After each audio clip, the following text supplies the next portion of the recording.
ainda como itens de uma forma de sociedade que se quer implantar. Aspas. Uma sociedade fraterna, pluralista, sem preconceitos, fundada na harmonia social, comprometida, etc., etc., etc.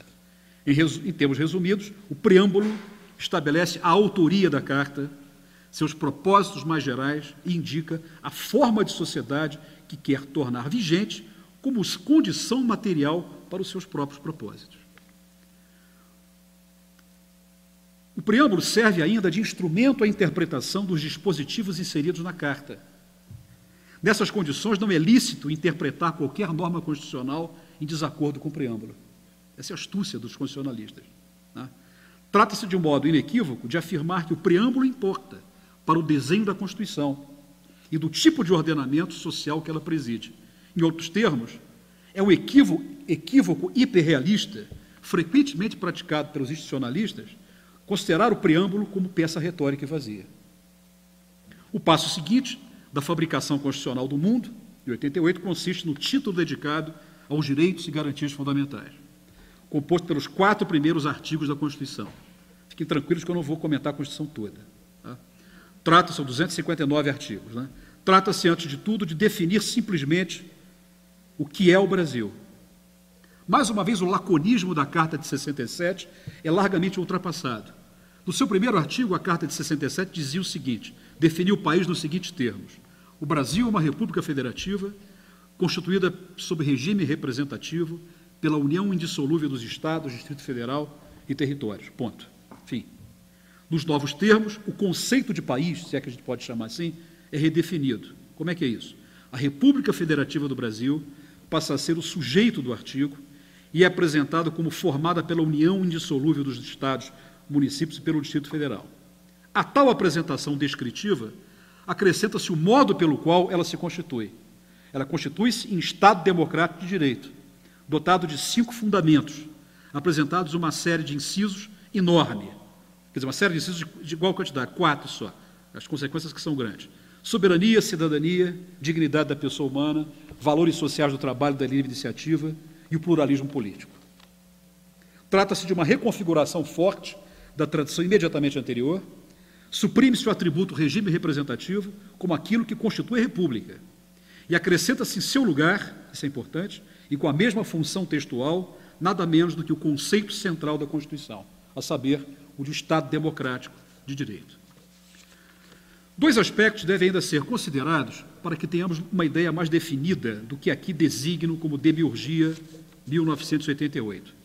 Em primeiro lugar, há que mencionar a criação no texto constitucional de mecanismos práticos que permitem a operação e a precedência dos conteúdos do preâmbulo e do título dos direitos e garantias, na interpretação de matérias constitucionais. Em seguida, é importante considerar os efeitos da forma, isso é importante, os efeitos da forma e do conteúdo da Constituição sobre as formas de ação cívica e social. O primeiro aspecto diz respeito à capacidade de decantação da Constituição sobre a experiência social. Tal decantação será afetada pelo âmbito da interpretação a qual a Constituição será submetida. Quanto maior o espectro de intérpretes autorizados, tanto mais largas as possibilidades de interpelação, atribuição de expectativas e, ao fim e ao cabo, de constitucionalização da vida. Trata-se, com efeito, de dimensão estratégica de interpretação, como condição de decantação do texto constitucional. Este parece ser o eixo fundamental de inscrição no texto constitucional de uma inovadora e poderosa perspectiva, contida na expressão comunidade de intérpretes.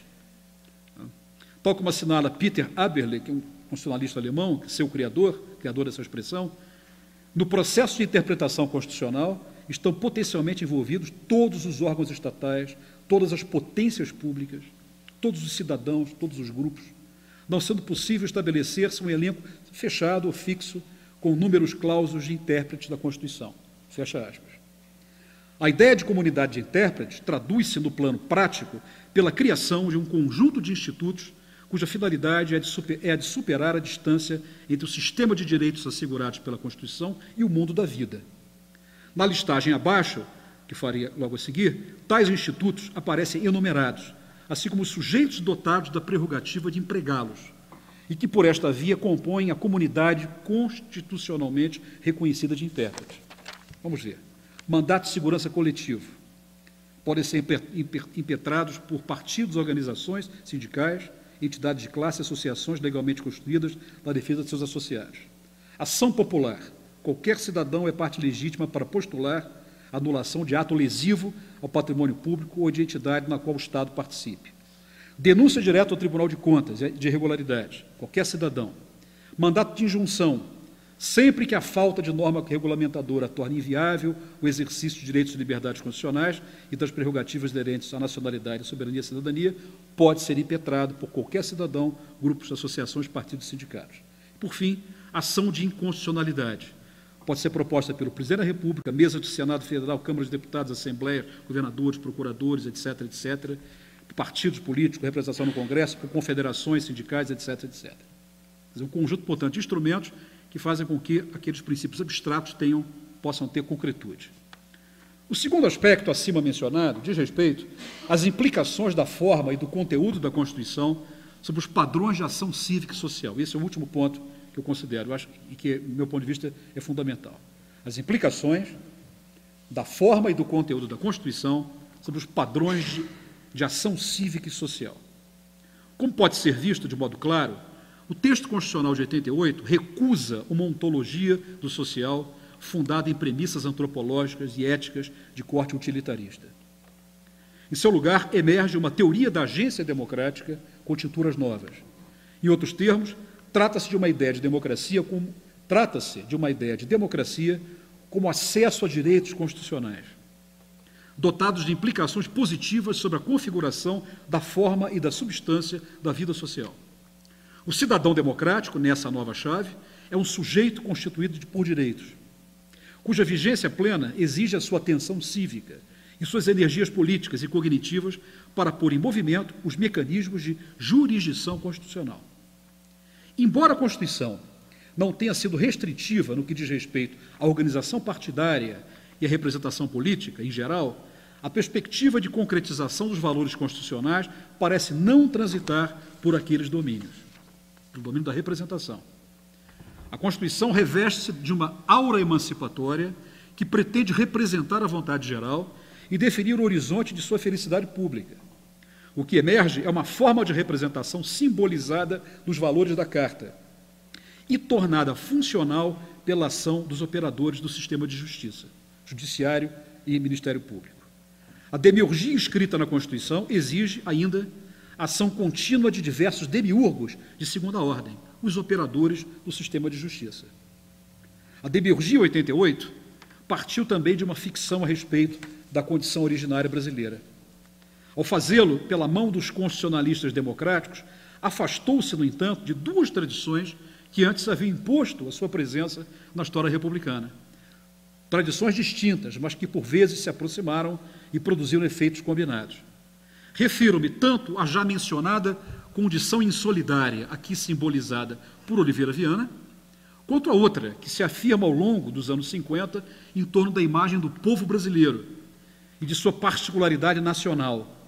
Um rico processo de acumulação, durante aquela década de 50, procurou dar expressão e sentido aos processos de incorporação das massas e de definição da identidade nacional, em um quadro mais amplo de modernização social e econômica. Isso recebeu o título pejorativo de populismo, que não está presente no meu texto. Traços dessa bela trajetória podem ser encontrados na história do Instituto Superior de Estudos Brasileiros, ISEB, e na obra de intelectuais de porte de Álvaro Vieira Pinto e Guerreiro Ramos. Darcy Ribeiro, nos anos 80, escreveu-lhe a síntese em seu incontornável livro O Povo Brasileiro. No plano da política, não é difícil perceber a associação entre tal tradição e a linhagem que decorreu de Vargas e levou-nos em 61 a João Goulart. Leonel Brizola representou o esforço obstinado em mantê-la viva e operante para além dos limites do regime de 64 e na própria República de 88. O horizonte dessa tradição mobilizou durante todo o trajeto a imagem de uma república nacional, popular e com forte conteúdo decisionista. Pois bem, a condição originária da qual parte a Constituição de 88 evita tanto a maldição do insolidarismo quanto o reconhecimento de algo imanente na experiência brasileira e condensado na expressão o povo brasileiro. Em outros termos, nem maldição, nem busca de seu avesso. Quer dizer, nem maldição em busca